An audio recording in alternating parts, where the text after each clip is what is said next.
There's that smile we've been waiting for. Pete lightened the mood. This Skipper is Pop Culture Yearbook. On this show, we pick pieces of pop culture that were important to us in a given year. We then discuss our memories and dig into those movies, albums, shows, and more. I'm Brad. I'm Pete. And I'm Gif. Welcome and we back, are fellas. back. Yes. Week 2 of 1991. I love it. I absolutely love it. So it's a big year. Yes. Love this year. So First- before we get started Go on ahead. tonight's... You take it away.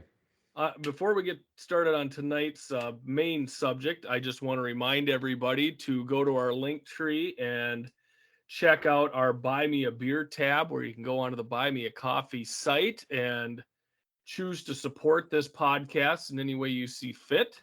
We thank our current supporters and followers, members, and just hope everybody continues to do so. So thank you Welcome. again for that. Welcome, supporters. We love you. You're the best. Yes. And we did even pick up a follower this week. Classmates. Oh, yes. Sorry. God. Our supporters are not, they are classmates. They are our classmates. We got to get Yes. better at that. Yes, they Yeah. are. I'll try to hold us accountable. Thank you, Pete. You really saved the day there. Take back everything I said before we started podcasting tonight. Yeah. Right. God, Yes, that would be a was good start as well. Some really dick things that you said there. So, boy. So, for this Gifford, it's your evening, pick tonight. What are we going to talk about? we are getting into a very fun movie that came out in 1991, and that is Point Break. A wonderful film. Stars of our show, Patrick Swayze and Keanu Reeves, both in their, what I would consider their best looking time. Like, they were prime studliness at this point in their careers. Wow. So I would think Keanu would be more around Matrix time, but I don't Yeah, know. I think it was a little early for Keanu. This was He was not pretty his young. prime. he was very yeah. young, but very hot. When I was doing my research for this, one of the reviews I read for it was a female reviewer, and she referred to it as girlgasm as far as the Aha. movie goes. because Really? of Just so like our many- show. Yeah, Right, I was yeah. going to say, I've Podcast. heard our podcast called that before, too. Right. But this movie I picked, I wanted to pick a movie. I thought about Silence of the Lambs, but that's pretty heavy. Obviously, a wonderful movie. So many Academy Awards. Probably wouldn't Boys fit in your the Hood also- description of fun. No. Boys in the Hood also came out this year, but as a farm boy growing up in 1991, really couldn't relate to the trials and tribulations of the guys in Compton. Well, let's stop for a second there. So Mhm. people that know our show might know that we did 1991 as our very first episode, and we did Debut. actually discuss Boys in the Hood, and we have a Yes. whole episode where we discuss Boys in the Hood, and funnily enough, we did relate to it. I mean, you find Mhm. ways to relate to things, Right. even though it was two different worlds. And bringing it back to the Buy Me a Beer site that you brought up, Gifford, maybe we'll be able to post our Boys in the Hood talk on there at some point, and then Yep. everybody can listen to it because it's good. It's a great movie. Right. It's one of my It favorite was- movies. Yeah. Well, and the one thing I could relate to was surfing in California. Yeah, exactly. So, but I picked Point Break because I thought it would be a little lighter subject. I thought we'd have a little bit of fun with it, and I think we will have a little bit of fun with it tonight. So this movie came out July 12th of 91, had a $24 million budget, and the box office came in at $83.5 million. So definitely a windfall there. One of the interesting things I found was that Catherine Bigelow was the director for this movie. This is her Okay, so that was the fourth first movie. thing I wrote down because I had no idea. And when the credits came on and it said she directed it, I'm like, okay, we should back up. I've never seen this movie. Mhm. So this is my first time watching it. I knew of it, but just never saw it. And I thought it was, considered kind of this dumb movie. And so when I saw that she directed it, and she's the first female Best Director winner for The Hurt Locker, and also Yep. made a movie I loved, Zero Dark 30. Yep. It definitely piqued my attention right off the bat. And I'm like, well, wait a minute now. Maybe this is legit. And Yeah. she was, and James Cameron, her husband at the time, I think they are no longer married, right? But he was the I don't think so. executive producer of this film, so it does have some credibility there. Well, And this was one of her like early movies. It's not like, I mean, obviously she didn't Yep. win an Oscar for what, 16, 17 more years or something, but Right. but she knew what Pete, she was doing, I would say. Pete, you bring up James Cameron, and even though he does not have a writing credit on the screenplay, both him and Bigelow did do some writing on the screenplay to improve the plot flow. Here's a fun little fact.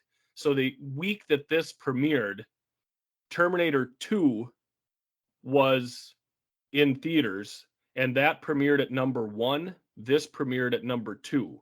So the Cameron Bigelow household had the top 2 movies in the country that Wow, week. that's Yeah. amazing. Are you guys, were they married at that time? Yes. Yep. So yeah, that was a kind of an interesting little thing. They did try to put this movie together in 1986, and that cast included Matthew Broderick, Johnny Depp, Val Kilmer, Charlie Sheen, and was supposed to be directed by Ridley Scott. Let's clarify. It's not like the whole cast included those guys. Those were all candidates to play Johnny Utah. Yes. As per my Is that what it was? understanding. No, I That's thought what that I I read. thought the cast was all 4 of them were included in the cast. Well, Oh, in that maybe, version maybe of I the, misunderstood it then. they were I all going to thought be in was it. all- Because in that version of the movie, there was going to be a Jimmy, South Dakota, and a Charlie, North Carolina. And I mean, it was going to include many more states Sure. to Sure, broaden you the appeal. Bring that up, Right. and that brings me to one of my fun facts. We're starting a little early on the fun facts, but as long as you brought that up, the name Johnny Utah was derived because whoever wrote it, they wanted him to be they wanted the comparison to be Johnny Unitas and Joe Mhm. Montana. And so that's how they came up with the name Johnny Utah. So you were on the right track there by picking Yep. out a Western state as the last name, but being the great quarterback that he was, as exemplified on the beach playing football with Swayze. Mhm. That's what. That's how they came up with Johnny I gotta Utah. say, It's an of all the awesome fun name. facts you've ever brought to the table, Pete, that's one of the funnest ones I've ever heard. That's I like That's to really think that I cool. brought some fun ones before. I so could see hope the that- fun I hope on there's some- Brad's face just from Pete talking about that. I'm And serious. That was really cool. Johnny Utah was a working title early on for this film. And I mean, I think that name is just utterly ridiculous. But now knowing why they picked it, I mean, Yep. again, I get a little more credibility to it. But my God, Johnny Utah, really? Yeah. Yeah. So one of the other things I wanted to mention was that this has a 69% on Rotten Tomatoes, and when Nice. it originally came out, Roger Nice. Ebert did give it 3.5 stars out of 4. Yeah, I saw that. Ebert was a fan. Yeah. I don't know if this was going to come in or if we kind of skipped over it, but Giff, I was wondering when you first saw this movie and what you remember of it, since I am a Point Break virgin. Sure. Not anymore. Well, not anymore. It hit me hard. Well, I know that I saw it not in the theaters, but rented it on the VCR tapes. One of the odd memories I have of this movie, and it was when I went to college for registration in the summer before the summer of '94. I went to Morris with Griebel to register and take a few tests beforehand to test out of classes. And we mentioned Griebel in our previous episode as being a person that you would never meet in your life. Right, exactly. But he Yeah, just you keeps will coming not. up, I guess. I hope So I hope he listens to our show. I That hope would be so as well. fantastic. That would really be cool. So the guy who I ended up rooming with, because it was an overnight stay, he was from Blue Earth, and he had like the surfer hair. He was a lifeguard. He had like long hair that he kind of flipped to the side. And he came running into our room one night, and he's like, They're showing Point Break down in the lobby for a movie tonight. Let's go, let's go watch it." And I'm like, "No, I'm good," because I was just tired and kind of wiped out. But the funny thing was, came back to school that fall, and that exact same gentleman was my next door neighbor in the dorms, and we became good friends. But that was one of the memories I had early on of a time of not actually watching the movie. Mm-hmm. But no, I had seen it prior to, I would say probably, I suppose in '92 then, once it came out on tape. How about you, Pete? So this is one of my wife's all-time favorite movies. So I've seen it many times before. It's right up there with, I would say, her two favorite movies, like of all the all-timers, might be Dirty Dancing and Point Break. So I guess she's a big Swayze fan. Wow. This so one, Ladies' Choice Month continues. It could, yeah, definitely. So she was happy to watch this one again with me. Now this is one I don't remember exactly when I saw it the first time like you or anything, but I know that I've seen it plenty of times.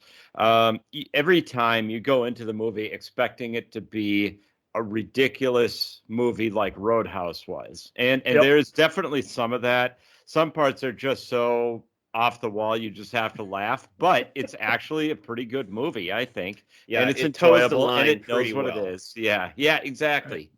So better than Roadhouse. Roadhouse is more just entertainment. Yeah, right. Visually, this is a pretty fantastic movie. Oh yeah, the surfing scenes are pretty cool. I mean, it's right. Well, and the skydiving scenes are awesome as well. I mean, yeah, right.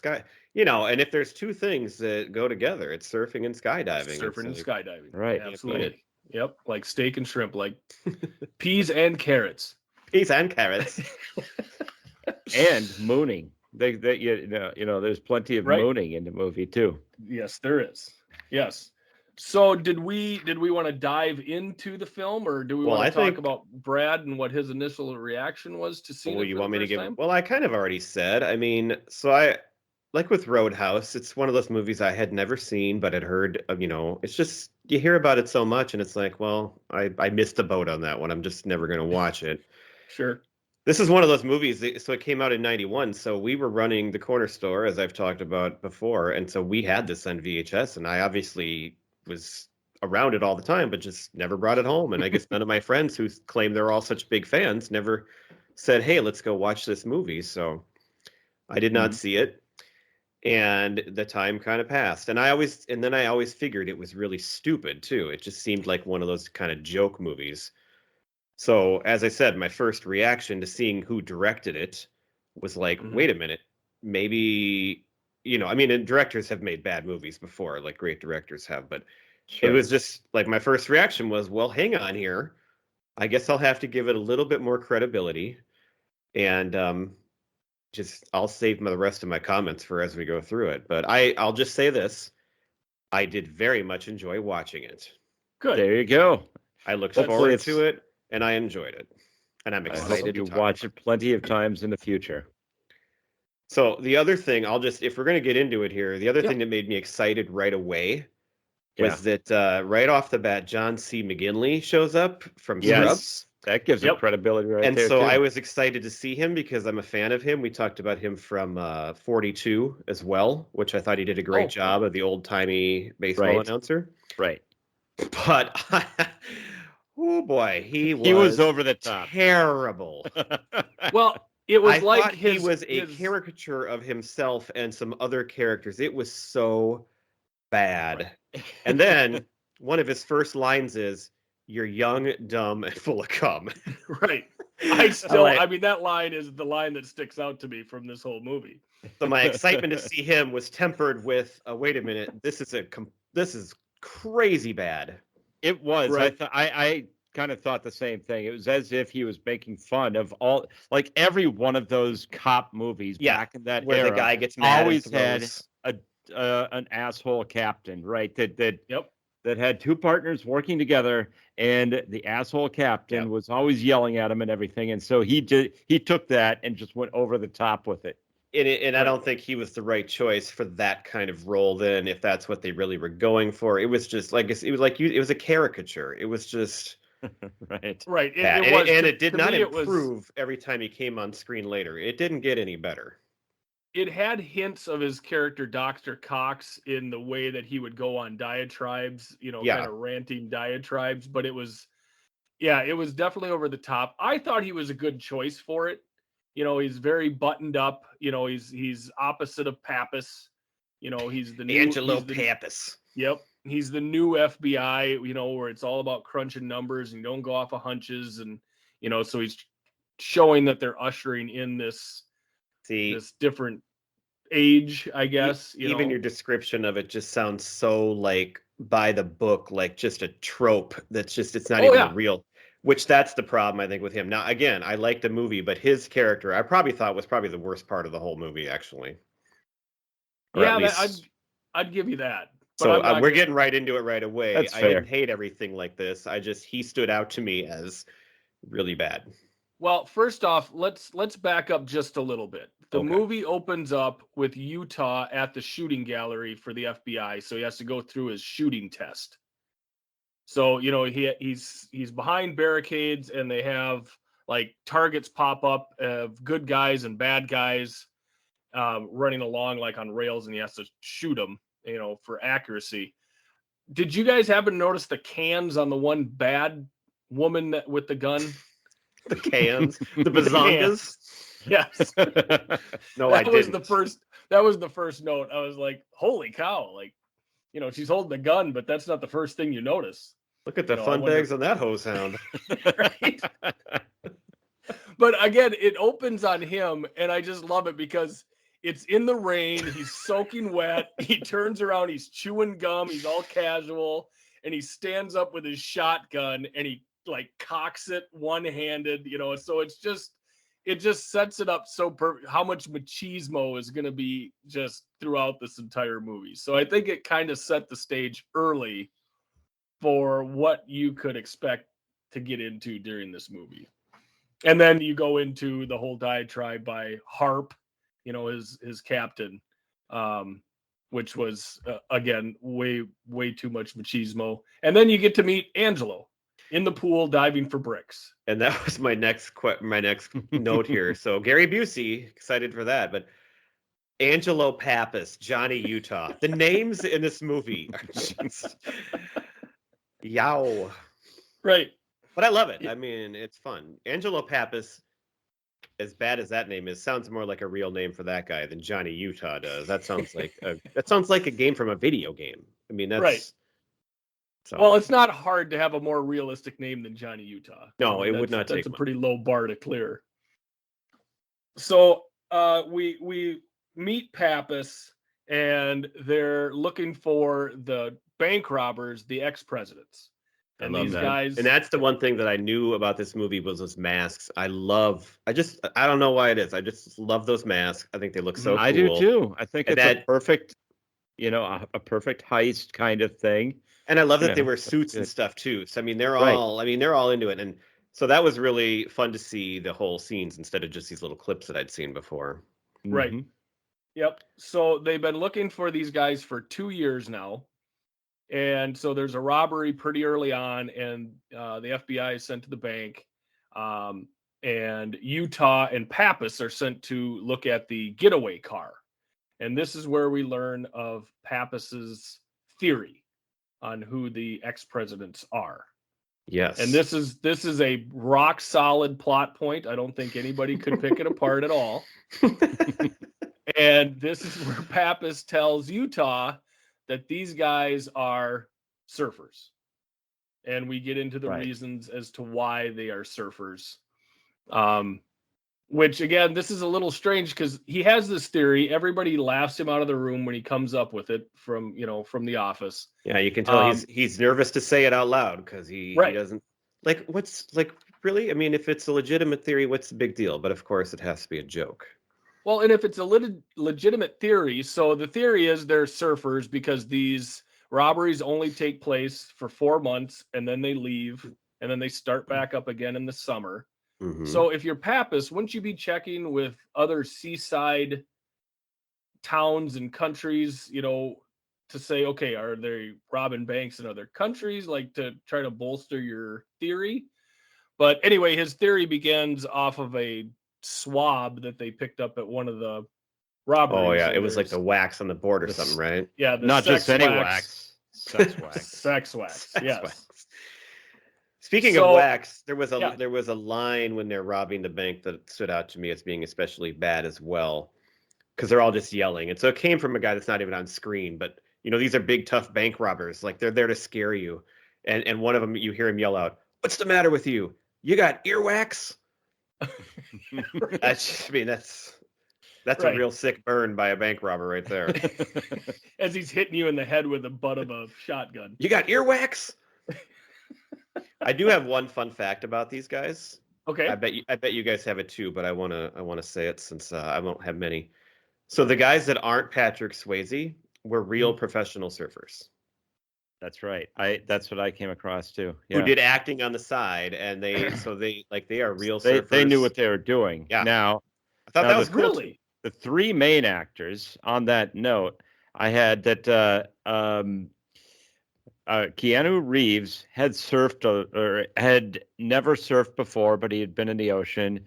Patrick Swayze had done a little surfing, and the girl who is Lori Petty.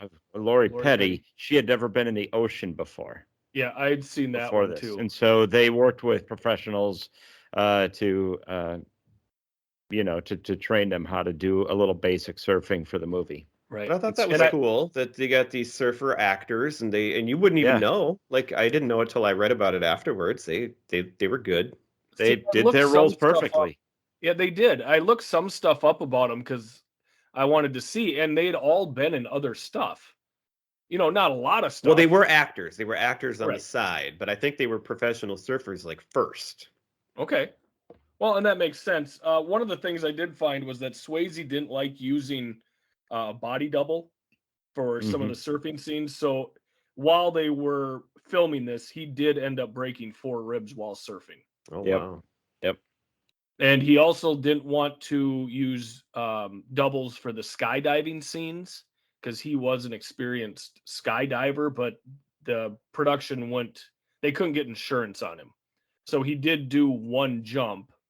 The one where he jumps out of the plane, says adios amigos. That was him actually jumping. It was actually jumping out of a real plane. Yeah. The one stunt that he did not do, however, was the big wave scene at the very end of the movie. Hold on a second. But, Wait, that- what? There's an actual, they hired a big wave surfer, is what he was described as, that does that kind of thing. And he was the stunt double in that scene. Right. Yes. I don't think anybody's surprised to hear that one for sure. No. But the fact that anybody does it at all is pretty amazing. That we Right. go into a wave like that in real life. I Yep. don't know. Is that because that was a pretty ridiculous wave? It was a 50-year. 50-year wave. 50-year storm. storm. Yep. And that was in Australia at Bells Beach, of course, which comes into play later at the end of the show.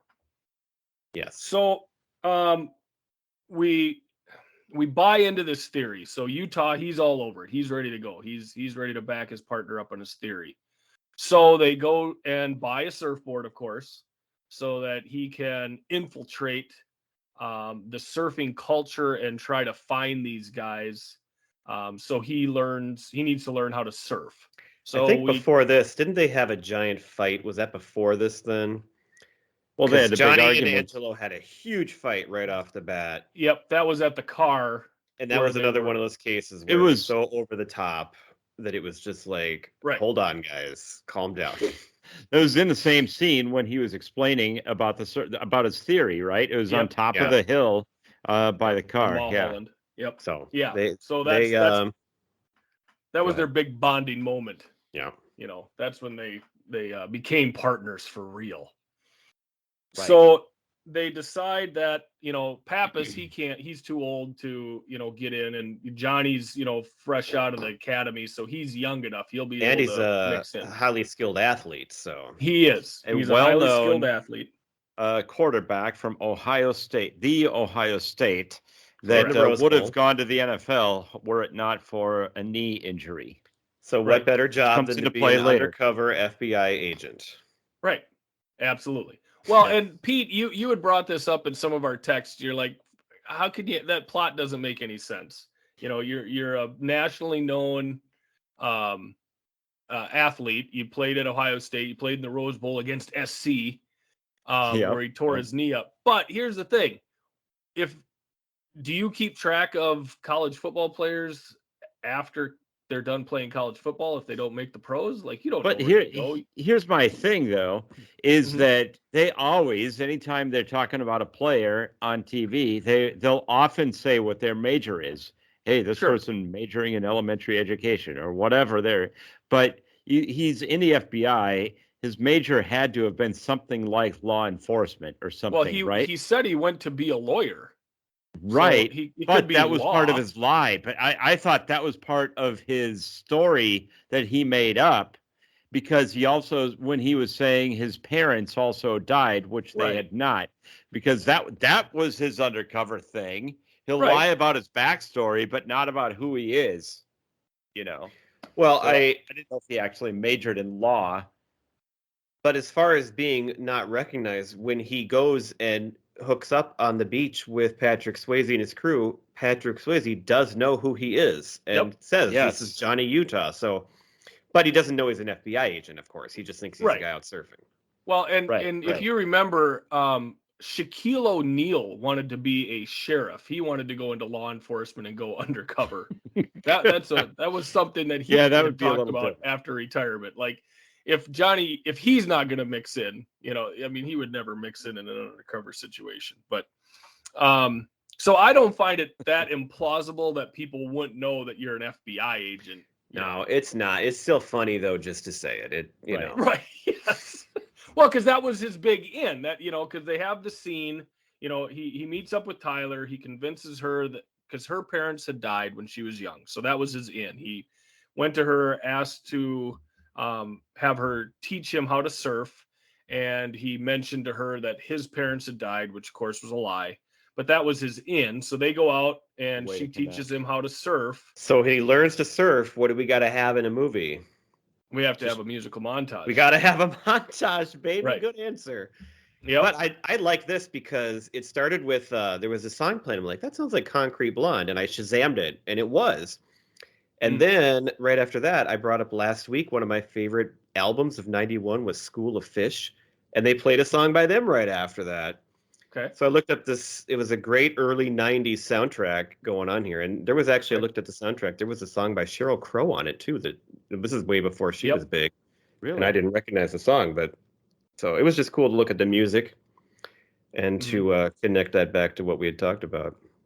So after his initial lesson with Tyler, Bodie happens to be on the same beach. So there's a scene with a football game that they get into. And of course, Yes. Bodie is one team's quarterback and Johnny is the other team's quarterback. And they have a bit of a heated battle. And then there's a scene where Johnny tackles Bodie into the surf. And That's when he way out of recognizes. bounds. That's Way when out he of says who bounds. he is. Yep. So, and that was his big in, because Bodie recognizes him and calls all the guys off, because all the guys wanted to beat him up. And he's like, "Don't you know who this is, dudes? This is Johnny Utah, played for Ohio State." And then everything was, copacetic. So, Giff, you answered my montage question just like that. Let's see how connected we are. What did this scene totally remind me of? Well, for Or me, Pete. Chris? Football on the beach, fight between two tough guys. well, football on the beach. Well, it was soccer. Soccer. Well, and this was The the Karate same Kid. beach. The same beach that Oh. Karate Kid was filmed on. That really? soccer scene. Oh, Yep, wow. it's There the you same go. beach. So, That was a good. I Yeah, can't so- believe you didn't think of that right away, Pete. It so looked like this is the Karate Kid all over again here. Yeah. Well, same venue for it. Cool. Yeah. So that was where his friendship began with Bodie. So as the movie continues,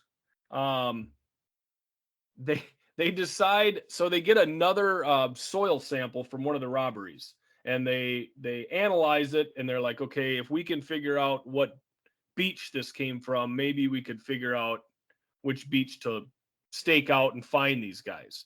So then there's this whole scene where they're going around stealing hair samples from people. That's Which- right. Is that not a legal search? First of all, like you can get by with that. Like you can go up and like rip hair out of people and cut their hair. You know, It's Um, fine. it's can do fine. that. It's It's fine. okay. We're okay with that.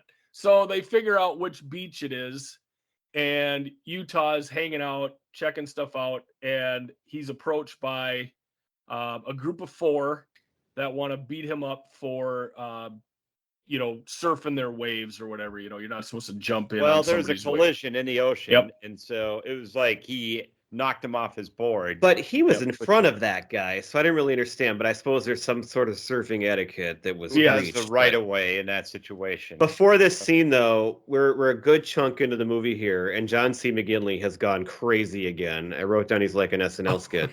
That's right, I forgot about that. But right before this scene, the thing I noticed was we're really far into this movie, and the most sane character is Gary Busey.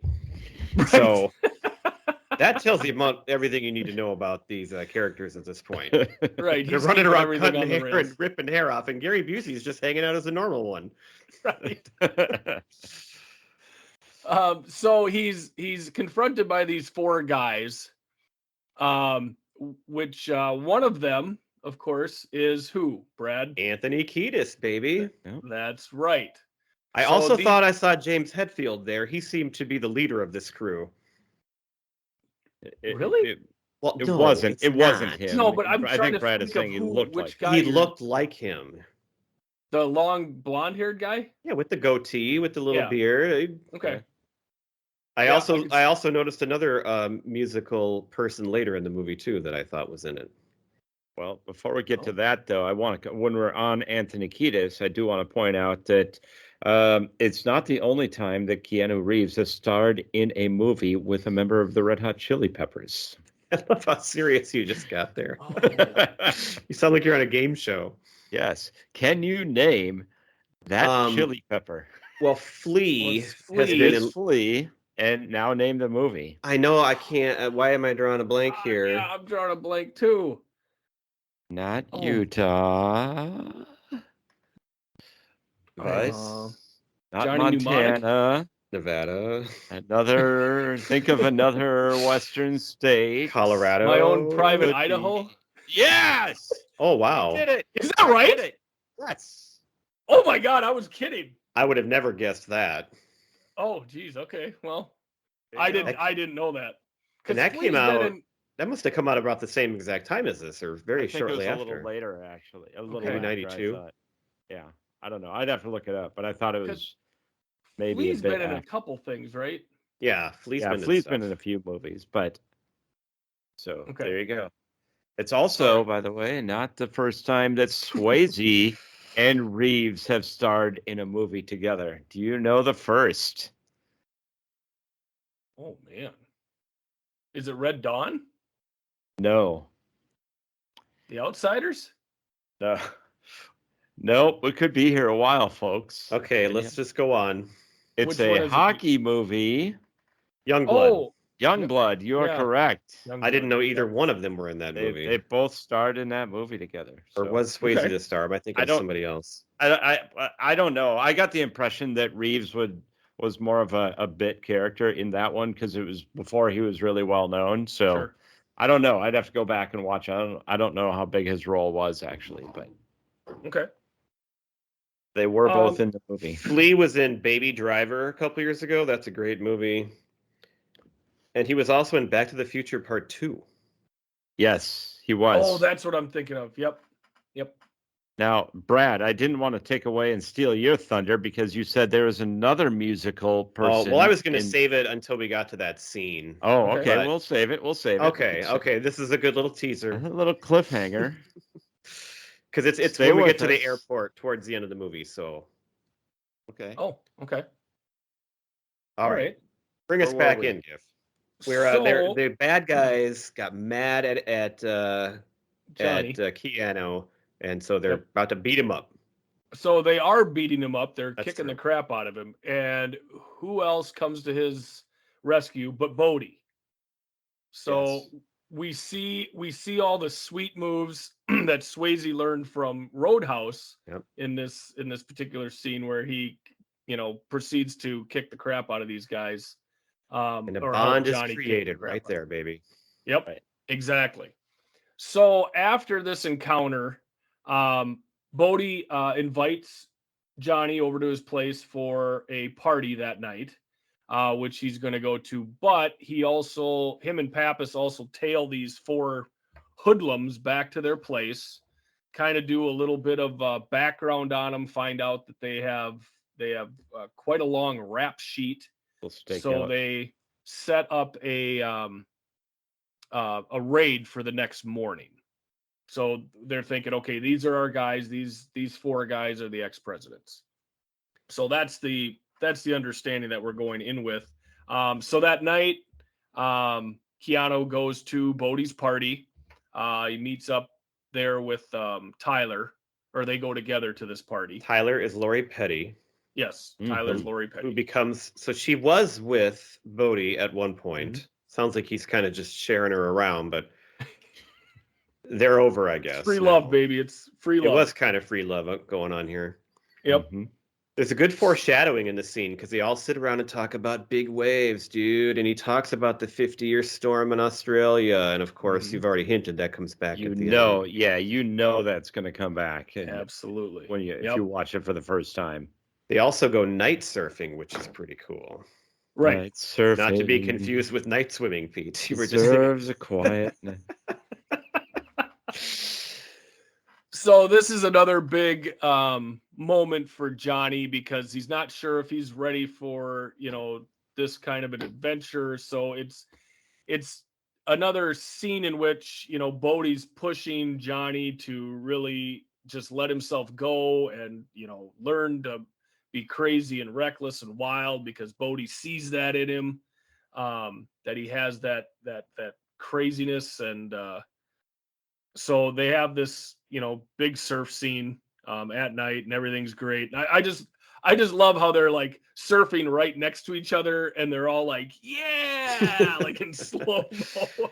Opposite of the with Anthony Kiedis and that crew where they didn't have the right manners. Apparently here anything goes. Right. Mm-hmm. Yeah. Everything's good when you're surfing at night. So the end of this scene, Johnny and Tyler spend the night together on the beach. Falling in love. Yep, falling in love. And that bond is becoming stronger, which of course makes Johnny late for the raid the next morning. So he hauls ass over to the raid where they're late to his own sting. Yes, much to the chagrin of the other FBI agents who hate him already. So now we've got the raid scene, which is a lot of fun. This scene is insane. Yes, I love the use of the lawnmower in this scene. It's fantastic. Yes. Yep. Yeah, I got a couple of notes on that. We got to get to it. Well, and this scene also has one of the hallmarks of action movies from this time, and that is gratuitous nudity. Absolutely no reason to see a nude person. Well, God dang it! I was watching this on TV, and I didn't know there was any nudity. It was all cut out. Oh, it was fantastic! Man. Oh my God! So they walk up to this house. They position themselves, and you told me when I asked that you didn't think there was any nudity in this movie, that I could just watch it on TV because that's where it was. Great well, nudity. You're not missing a whole lot watching it on TV. Okay. But I've seen it before. I'm okay. Okay. You've seen nudity? I've seen it. So what I love right.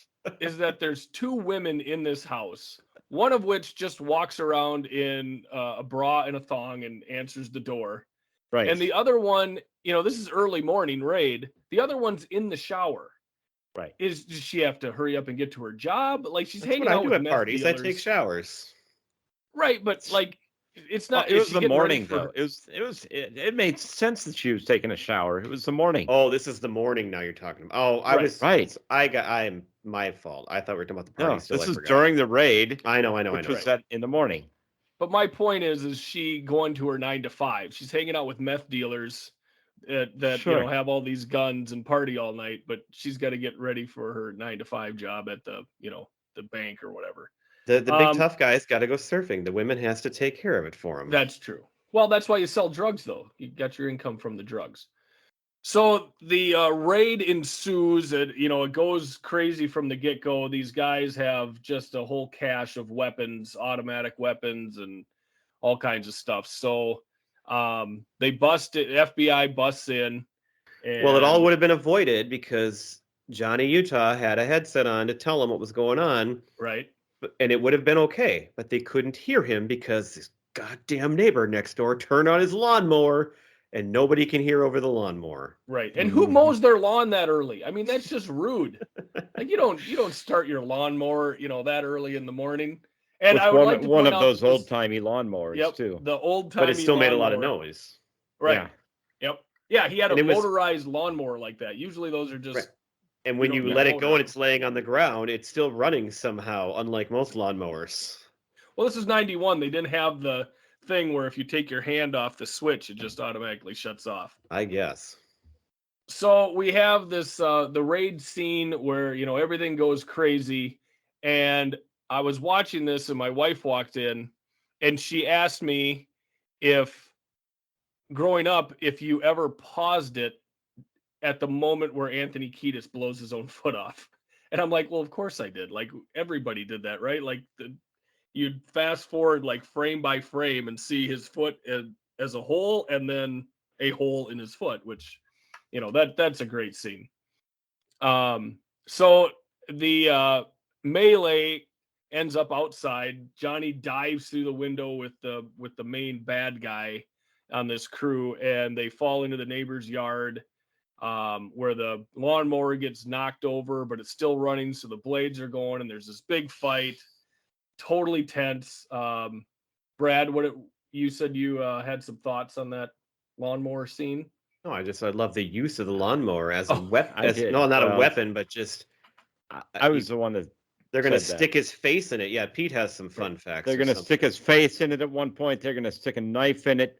Yep. But what got me is the balls that it would have taken Gary Busey to take that shot when his partner's head is basically in the lawnmower.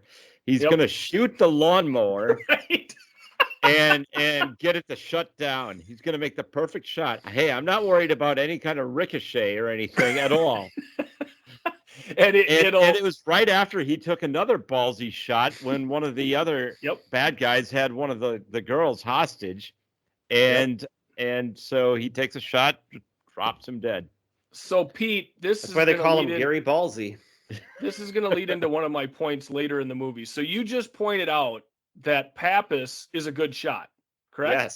Yes. Okay, so later on in the movie, I wanted to talk about that. So they take these guys into custody, but of course, I just thought of one more. I thought of one more comment from my recollection, and I just thought of this.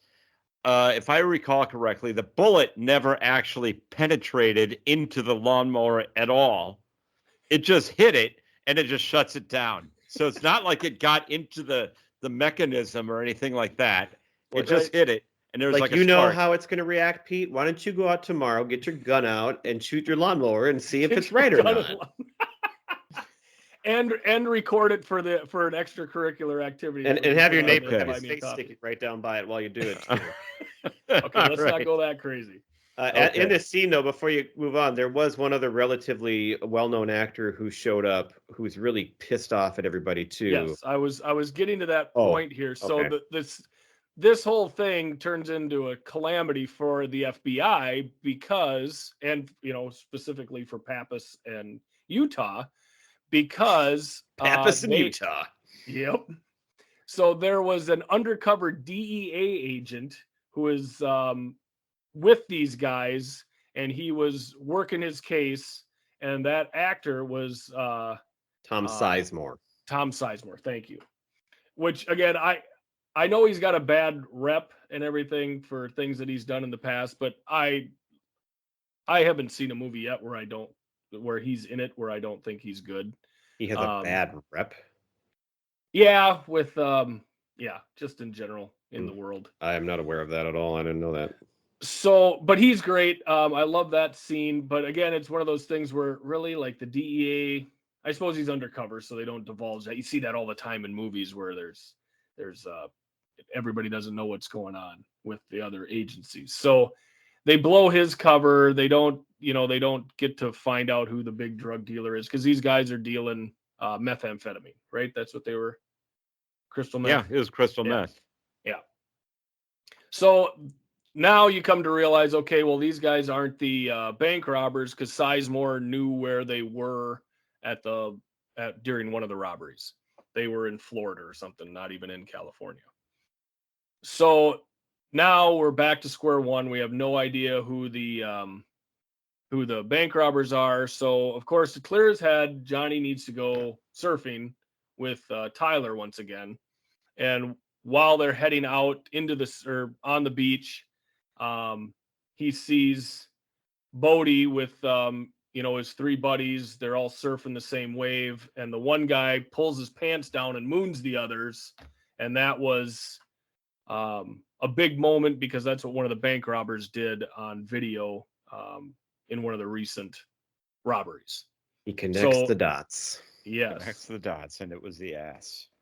So that was the moment where Utah realizes that his friends are in fact the men that he is looking for. Mm-hmm. So it should be pretty easy to catch him at the bank, right? Absolutely. But Gary Busey can't get his face out of the comics. He thinks the comics are so funny that he can't even see the car. It was a little over the top how much he was enjoying those comics. I wrote how ridiculous it was. Yeah. He loved Calvin and Hobbes. Yeah. And who doesn't? I mean, I do too, but I do too. But come on, you're on a stakeout, for crying out loud. So yes, Johnny then takes it upon himself to kind of follow Bodie around the day before, and sees him go into a particular bank and check it out with one of the other guys. So he's like, it's the end of summer. They need one last score before they leave. So he tells Pappas, I guarantee you they're going to this bank tomorrow. So they're staking it out, and Pappas is looking at the funny pages, and Utah's got his back turned at a sandwich stand. Yeah, he had. Of course, it happened right when he went to get the sandwiches. Yep. Get me two. Give me two. So they get back to the car, and they see the guys come running out of the bank after the robbery. So they start a wonderful car chase scene. Oh, car chase, foot chase, dog throwing. Yep. Well, yeah. So the car. Oh my God! I was like, that poor dog. Yeah. Right.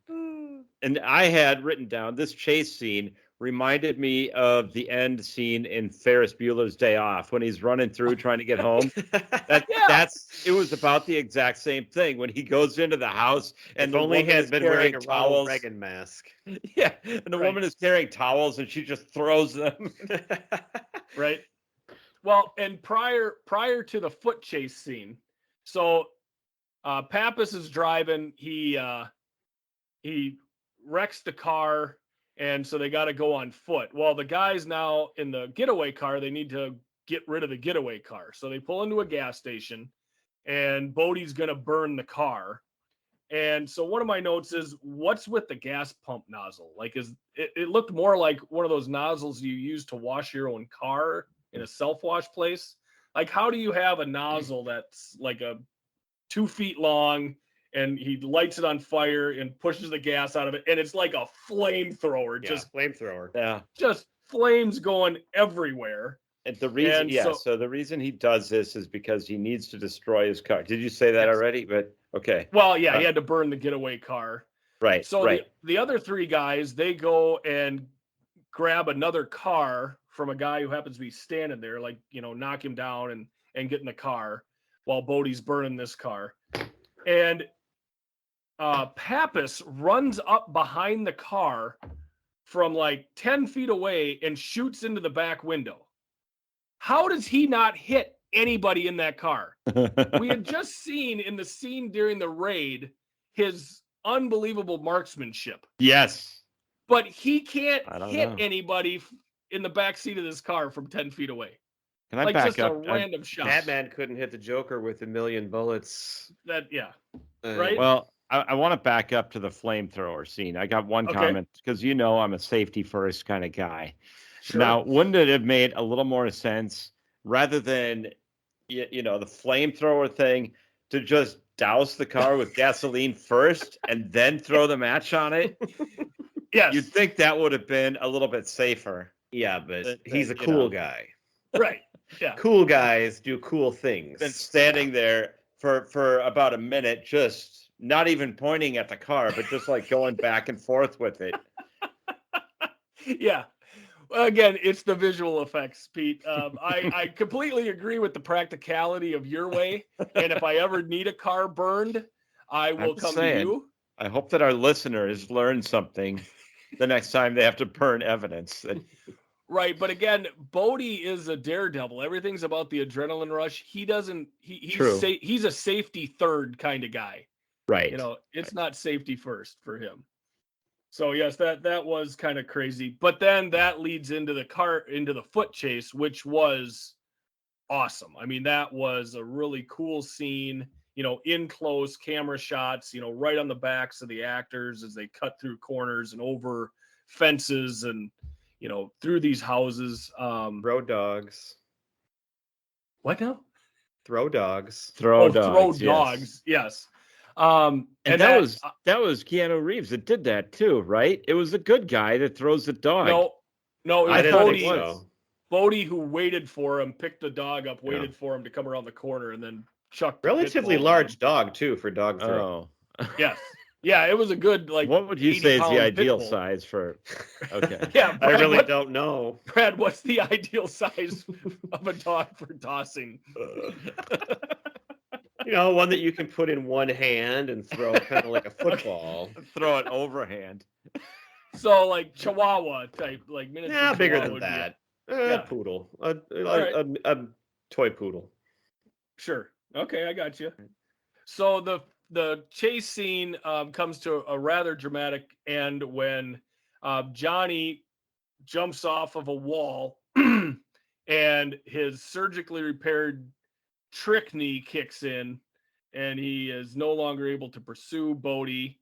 But of course, he pulls his gun on him. And we know how great of a shot that Utah is. Yep. And he can't bring himself to shoot his friend and allows him to escape. Lets him go. And Shoots that's a about big 5 turning shots in- point in this movie when he's willing to side with his friend over the law. So that was a pivotal moment in this movie.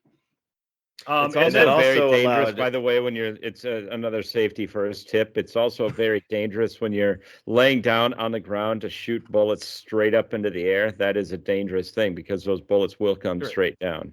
in a urban area where there's, lots of people around. Yeah, probably Well, I mean- probably not a good call. Yeah, well, Yeah. That was not SOP for sure. That's not FBI Right. SOP. This So also from- allowed Tyler Oh. to find out who Johnny really is in the end, and so now he's got girl trouble on top of everything else. Well, and to Yes. me, this is where the movie kind of goes off the rails for me. Oh yeah, From this point forward. So here's the thing. My guess is that Bodhi called Tyler and told her. yeah. Or they ran You into know- each other or something. They're around each other, so Right. So I'm guessing Bodhi told her that was the case or to look for something, and she found his badge and gun. And we have this dramatic scene where he's sleeping and she shoots the pillow right next to his head. And then, seems like confronts an him and he overreaction. tells her that, I'm not who I said I was. I'm an FBI agent. No, my parents aren't dead, which, I think was the big dagger in her heart. So she, of course, walks out on him. Not wearing any pants, by the way. No, she did She's not not. have pants on. No, That's there correct. wasn't a whole lot of clothing on that woman at that point. Right. So the next morning, who shows up at his door, knock on his door, and it is Bodhi and the boys Yeah. gonna take him out skydiving. Yeah. Something they And- haven't done yet. they're acting like they don't actually know that it was Johnny. What was the deal there?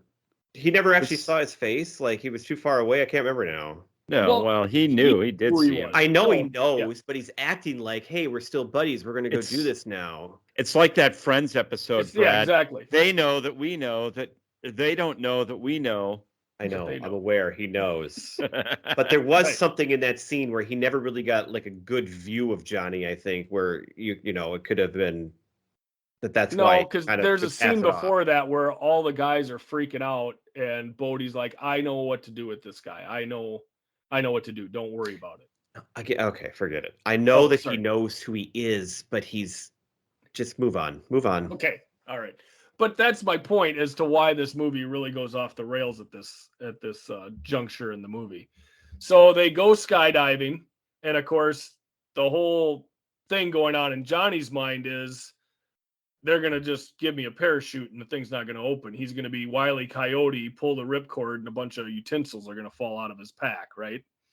So I did like the scene where Bodhi switches parachutes with Utah as a show of trust, but then all the guys like, no, that one not set up right for a novice. I'll take that one. And basically, they sit here and pass all the parachutes around, and he ends up with the exact same parachute he had in the first place. This reminded me of the scene in Honeymoon in Vegas Yeah. towards the end where it's like yellow, then red, yellow, then red, yellow, then red. You got to pull the red one and then the yellow one. I know what that means. I got that one. I'm Pete. just kidding. You get that wrong, they're going to be scraping you up with a spatula or whatever it was. So they do the fantastic skydiving scene where we all Right. converge in the air and bond, and Johnny's like, "Oh, this is great." Yep. Even though Yep. he knows he's dead. I mean, Well, and then Such a rush. him and Bodhi have to wait the longest to pull the ripcord to see who's tougher and who's crazier and everything like that. Right.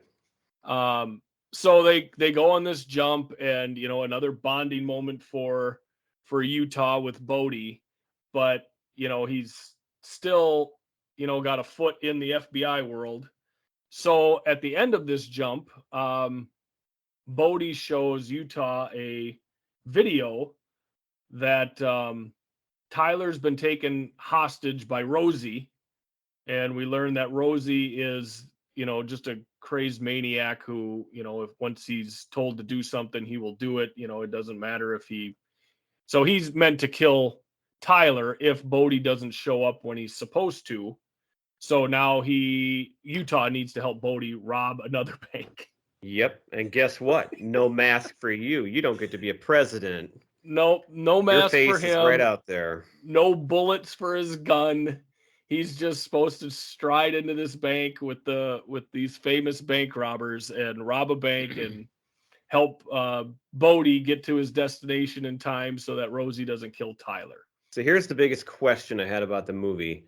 Yeah. So they've made the point that these guys are really good. They're in and out. They never go to the vault. They just get that enough money, what they need, and they get out of there. And that's why they're so good. Yep. Why in the scene does Bodhi decide go to the vault, and which leads to all the crap that then of course, that's a big, huge problem.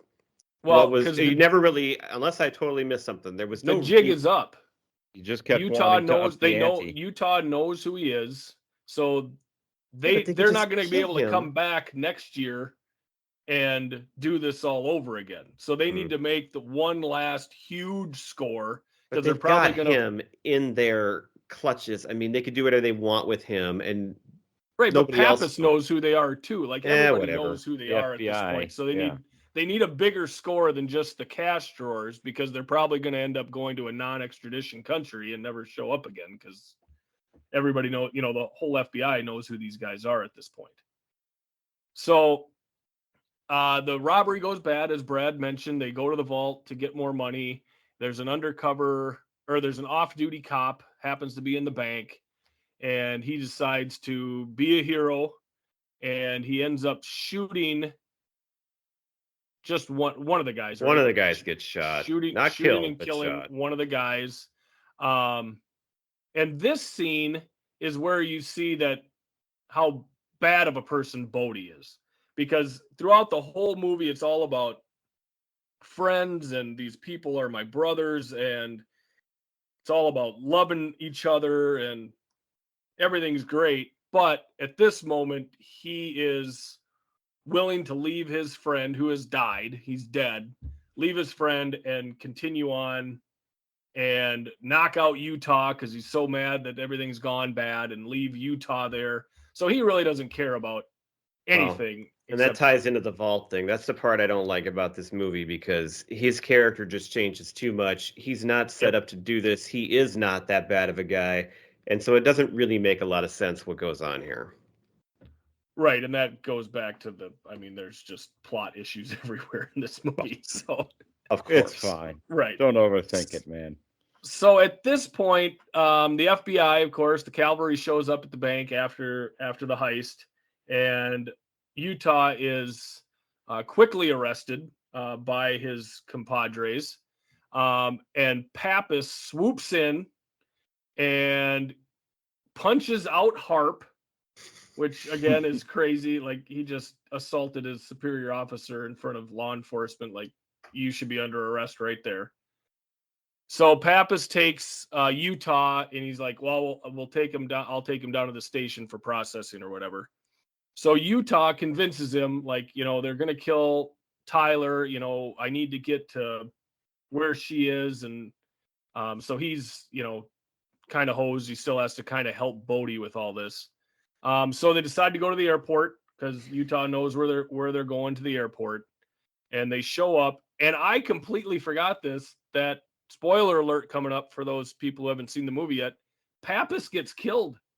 And this is by the rock star. Taylor Hawkins kills Pappas. Really? Foo Fighters drummer. It's actually him? Oh, for not a God's guy sake, Pete. It's 1991. It's not him. Oh, okay.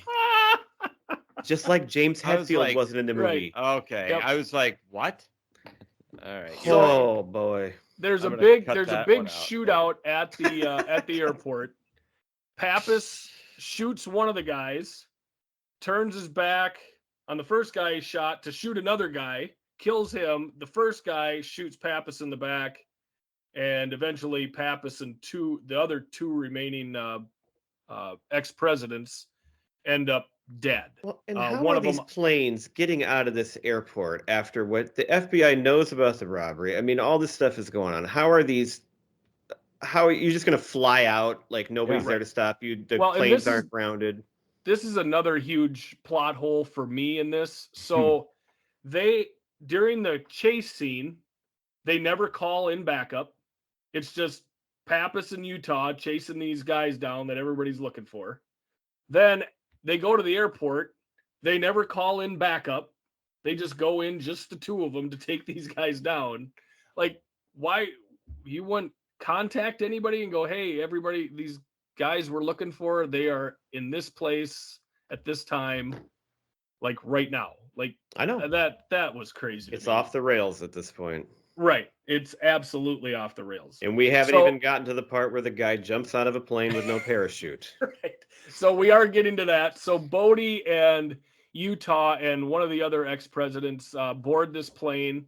They get out of the airport as the cops are chasing them down the runway. They get off the ground and start flying. They got the money, and one of the other guy who Pappas shot is on the plane with them. So they get him a parachute and he jumps, and Bodie gets his parachute on and he jumps, and there's no more parachutes. And I got another question here first. Yeah. They're jumping out of the plane. How do they ever plan to get the money that's on the plane? This pilot is not with them. They already showed he's not going to just show up with their money anywhere. Well, there was the bag of money that they put around the one guy's neck and had him jump out. Like, that's all the money, evidently. Oh, I thought there was more stuff that looked like they were loading up. Well, they were loading up all their gear and stuff. But okay. I think all the money was in that one bag that they. Anyway, now we're to the big part of the movie. There you go. So, well, that's the other thing. You can't just put a bag around your neck and jump and then pull your parachute and not expect to snap your neck or something. That was one thing I thought was a little strange. But anyway, there's no more parachutes. Utah's left on the plane with the pilot. He needs to get his man, so he grabs a gun and jumps out of the aircraft with no parachute on. He has no escape plan. And it was a really it was a really good thing that they took him skydiving recently so that he could Yes. practice skydiving and learn how to do it for this exact moment. Yes. It's just So great. there was a episode of Mythbusters where they tried this out, and they did prove that if you jump out of a plane after somebody else, you can catch them if you're aerodynamic enough, you'll go faster if the other guy's If you're Really, I was falling wondering that, differently, like, how do you do that? But the first guy is like this, and you're like that. Right. Our Yep. listeners aren't going to get that, but well, it's like I somebody did a little parallel to visual the aid ground, there. and the other one's perpendicular. So there Right. you go. Right, So right. you're coming down a lot faster. So he finally catches up to Bodhi in midair, mind you, and grabs onto him and holds his gun to Bodhi's head and tells him that if he doesn't pull the ripcord, he's going to shoot him in the head. And Bodhi's like, well, I'm not going to pull the ripcord. I can't be caught. And it's all about, who's got the bigger balls at this point because they're adrenaline junkies. So at the very last second, Keanu throws the gun, pulls the ripcord, somehow is able to hold on to Bodhi enough. The parachute comes out and breaks their fall just enough. And of course, the trick knee comes right back into play again. That's the only thing that, he heard. Bodhi's fine. He's able to run away. Rosie shows up with Tyler. She's okay. They let her go. And But there was one guy though that is on the ground like dead. Yep. And they said, we can't leave him here. We have to bury him. And then they immediately ran away. Right. They grab the money and they immediately drive off, which again shows that Bodhi doesn't care about anybody. He doesn't care about these friends that he's done all these heists with and all these wonderful adventures. Yeah, like he gets the money and he runs. And so now they're in the middle of where? Mexico. Mexico. And everybody left. How did Johnny and Tyler get out of there exactly? They're like in the middle of nowhere, nothing around, and he's got a broken leg again or something. Right. And she's going to die of sun exposure because she's not wearing very much clothing either at this point. So yes, somehow they get picked up and get back to civilization. So now we cut to, did it say a year later? Or 6 months later? It was like 8 months later, I think. 8 months later. Okay, and this is actually, I take it back. This is my biggest question about the movie. So, what the hell happened with Johnny? Did he get fired? There's no follow-up with the FBI. We don't hear anything following up on this. He's just on his own in Australia, like by himself. No. Seemingly working for the FBI. So this is what happens. And again, I have a big issue at the end of this movie. So he shows up in Australia to Bells Beach for the 50-year storm because he knows that's where Bodhi's going to be. He's been following Bodhi all along during this time, by the way. Yep. He found out where Rosie was. He found a piece of meat in Baja that turned out to be Rosie. He found a passport of Bodhi's in some other country, and he tracks him, of course, across the world to Bells Beach for the 50-year storm. And there's a huge fight scene between the two of them. It looks like Bodhi's got the better of him when he's trying to drown him in the surf. And at the last minute, he doesn't. And he stands up, and in the melee, Utah has been able to handcuff himself to Bodhi. So he's going to get his man. Whatever. And do what? He's alone. I do believe you see all the police show up. They're all Australian cops. I was going to say, they I do care about believe this that, guy. Australia that's why might they're be there. just outside of the FBI jurisdiction. I'm not sure. Right. So I'm sure that's what I'm there's some saying. coordination. How does this guy even have a job with the FBI anymore? Well, so there's no way. We're coming up to that point here in a minute. So the Australian police are there, and I'm assuming that's, he lined that up to take him into custody. Just said, I don't think this is how this works. Right. I'm with you. I'm with you. You know what else doesn't You don't work? have a law degree from Ohio State University. Jumping out of an airplane without a parachute doesn't work. I know, but I can overlook that. This part, though, no. Okay, so Bodhi pleads with Utah to let him go surf these waves. He's been waiting for this his whole life. He needs to go do this. He makes a comment like, I can't get out of here. There's cliffs on both sides. Just let me go and surf this wave. So Vaya con Dios. he relents. He unlocks the handcuffs. Bodhi takes off into the surf to go surf this wave. So at this point, an officer runs up to him and says, "You let him go." Johnny says, "No, I didn't." Then that officer says, "We'll get him when he comes back in." And Johnny goes, "He's not coming back." So he So, says, he's not coming back. right. So you just said you didn't let him go, but at the same time, he's not coming back. So, Well, because he yes, knows he's going to die. He's That's gonna what die. saying. right. But so you did let him go. Yeah, But he said, right. I didn't let him. Yeah, you did. You let him go. And then Well, as he's walking off, technically, you think that would have been a better line if Keanu Right. Reeves would have said, "Yeah, well, technically, I did let him go, but at the same time, I didn't because he's gonna die." That's some but good that's not Keanu bringing him there, to Pete. justice. That's not bringing him to justice. So And the way then, he delivers these lines is classic Keanu. This is before he became a little more loved and respected. He's right. his acting in this movie is not the best either. I got to comment on that, but So as a fun fact. Swayze is the best person in this movie by far. Right. As he's walking off the beach, now he takes his FBI badge and he throws it into the water. Yeah. So he's he a part was of the with the FBI. He was part of the FBI up until that point when he throws his badge into the So water. even though That's he what's going to get him robbed a fired. He bank, knows.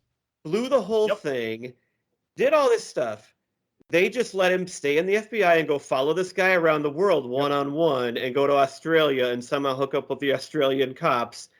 Yep. No, that's not. Well, and that was my point. I wrote down a comment that we're supposed to believe that Utah tracked Bodhi across the planet, caught him, let him go, and then quit the FBI. Yeah, right. Well, now he's just It's going to be a surfer now because he did his Right. it's closure for the FBI for him. Right. Right. Yeah. I also wrote, so what's worse? Having this gang of robbers who gets away all the time but nobody ever gets hurt, or Mhm. catching them but having 3 cops and other people die and just one big giant mess on your hands. Is it really worth it that they ended up catching him in the end? Or would Well, it have been better yes. to just kind of let him You go got- and you like still- take their you can't time? ju- The FBI's got to go after the bank But- robbers. Here we I'm go. saying, Brad's if going to they- start his diatribe on defund the police. Here it comes. Go Nope, ahead. nope. If they would have taken their time with him and like been a little smarter, they would have probably got him. But Right. I'm just saying the consequences of catching him led to a whole lot of crap. Oh, yes. Absolutely. And these guys were did. just happy-go-lucky robbers. Well, and that was the thing that Bodhi said when they were robbing. When we see him rob the first bank, he's like, "Your money's insured. You'll get it all back. We're just taking a little bit of it." You know, he's trying to keep everybody calm. He doesn't want to shoot anybody. He doesn't want to have to do any of that. I They know. just want to get in, get out, and be on their way. I do want to share a fun fact here Okay. because I think it relates a little bit to what you just said. Point Break Live is an actual live theater production show. And what they have done, they wanted to keep the true, authentic spirit of Keanu Reeves's acting. I read about And this. so what the show is that it consists of actors performing the entire movie on stage with one catch. A random audience member is chosen to play the role of Johnny Utah, and he has to read cue cards. I read that. That is awesome. Wow. That sounds like fun. I want to go see that because that would be freaking Right? hilarious.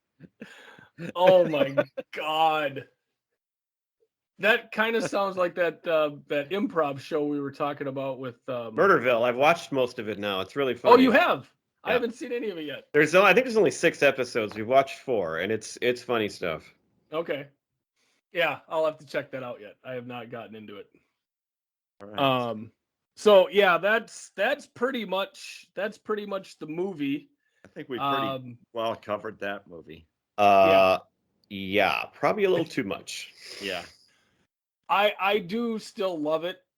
As I was watching it, I was like, this movie hasn't aged all that well. It's not, it's not a great cinematic movie. horrible acting and plot, but A lot of great visually, It's fun to visual watch. It's fun. scenes, though. Yep, visually will it's say- amazing, and it's nice to see Gary Busey before everything really went off the rails. As the normal for him. guy. Yeah, as the sane character in this entire film. I did watch the new Point Break, or I started to watch it, and then Oh, it was no. like, it was like halfway through it. I'm like, I gotta go to bed, and this is not interesting to me at all. Did you see it, Gifford? Yes, I did watch it, and it is not. It's It is all not it good. is. It's like different extreme sports, and it's like Yep. they go. There's nothing to move the plot line at all. It's like they have to all go through these ordeals. Is what So it it's is. and not just surfing one- in the new one. They changed It, like it is surfing is one of the extreme sports, but Right. but it's also like skiing and like Fight Club and What I remember from that movie was there was a big climatic scene where the two guys, the bad guy, like they both free climb this sheer face of a mountain, and then the bad guy gets to the top first, and then parachute base jumps off of it, I think. yeah. And I'm There's just thinking, a lot of well, why didn't the other guy just stay on the ground? Like, because he's gonna come right back down again. It was there's a just- lot of there's a lot of base jumping in the movie. That it's was just- another one. And then there was like one scene after they do the base jumping, because it is Johnny Utah and it is the same two characters, Right. not Busey, but there's this one scene where he's like bonding with these guys after base jumping, and it is totally overdone. They're all like, yeah, yeah, woo. It's more cool if you do all It that was while just still surfing on a overdone. surfboard like they did in the Yes. original. It's like the whole thing went on for like 5 minutes, back and forth, different guys just going, yeah. Well, that's what we do after every podcast. That's right. All right. Ugh. Well, I think we should move on. Are we going to do our top TV shows here quickly Yes. for So 1991? Yeah, well, Our luckily, list for this week. I completely forgot we were doing this, but I still have my notes from when we did this a year and a half ago, so I'm ready to go. Okay. Perfect. All right. Why don't you kick us off then, Brad? In 1991, your top 5 TV shows. All right. So at number 5, I had Northern Exposure. I think that was every Sunday night I would watch that. It was such a fun show to watch. Not filmed in Minnesota, Pete. At number 4, I got Saturday Night Live, which actually, looking at my list, that maybe should be higher. I guess it wasn't because it wasn't a prime time show. I didn't put it as high, but I mean, Yeah. I watched and recorded it every week. Cheers, number 3. Number 2, The Simpsons, and number 1, Seinfeld. And Seinfeld in 91 is season 2 and in the beginning of season 3. So I didn't know of Seinfeld right at the beginning, but I know in season 3 I found it and like was hooked for every single week from that point on. So maybe I didn't watch it as much as Saturday Night Live or Cheers, but it's my favorite show. So number 1. All right. Awesome. Gifford. Well, I didn't really rank these, but I'll throw out 4 and then my definite number 1. So this year, Home Improvement debuted in the fall of 91. Oh, Exactly. I remember watching that. I really liked that show. Who's the Boss and Growing Pains were still on, but starting to wind down. Also, Doogie Howser MD was a favorite of mine. But number 1 was Wonder Years at this time. oh. And remember that Gifford did not get NBC. So No. Yeah, I was like, that's a whole different list than me and Brad have. yeah. 'Cause What I one also thing- had Well, One- starting one with thing Home I'd like to Improvement because mention- I hate that show. right. What's that? I hate Which- Home Improvement. Oh, okay. Hate. Hate. Well, and just because we've brought it up on a previous episode, this was the last season for Dallas. Dallas Oh, yeah. last episode was May Really? 3rd, 1991. it's pretty So I just amazing wanted that to was add still on at this point. Yeah. Right. All right, Pete, what do you got? I had I actually had Northern Exposure and Coach as honorable mentions. Fresh Prince, Golden Girls, Cheers, Simpsons, and Seinfeld. was my list, Okay. working Nice. my way back up. So similar to Brad's, but then I did have a couple of other ones in I there. like So, it. The Golden Girls and Fresh Prince are also ones that I watched quite often. yeah. I haven't watched the new one, the Bel Air show. Oh, no, thank you. The reimagining. Yeah. Did you see the SNL skit where they did Family Matters? Yes. That was excellent. That was how I actually learned of this new Fresh Prince thing, because I didn't realize there was this reimagining and that it was like serious now. Mhm. And Yeah, so thank you, SNL. Now I know about it. right. You know, it would be really awesome if What's that? Preacher Rowe did a concert wearing all presidents' masks. And sang the a Presidents grown of the man. United States of America songs. Yes. I wanted him to sing a little grown man. All right. I have Grown listened man. to that, and it is excellent. Okay. Let's. Do you think I'm a hottie? We'll work on that, but right now they're going to do a little standing on my own 2 feet. What do you think of Love that? This episode it. of Pop Culture Yearbook has been brought to you by Sex Wax. Sex Wax. Bye. All right. Yeah! See you guys. Hang tight.